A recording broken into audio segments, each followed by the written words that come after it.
Welcome back to another technical deep dive here in the debug zone.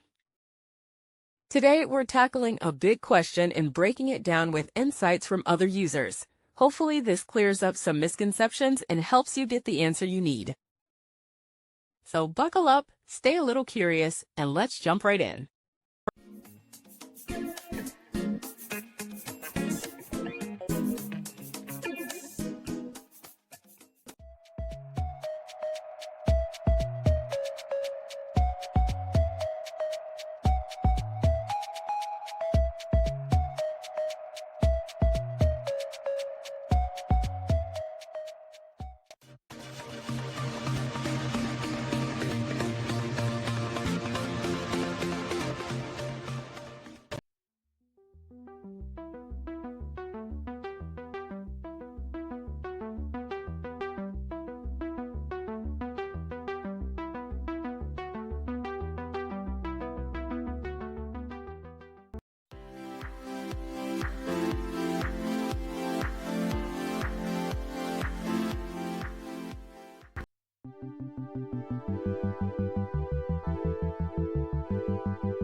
And that's a wrap.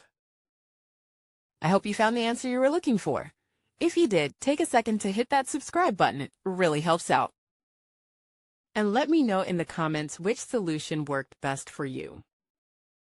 See you next time in the debug zone.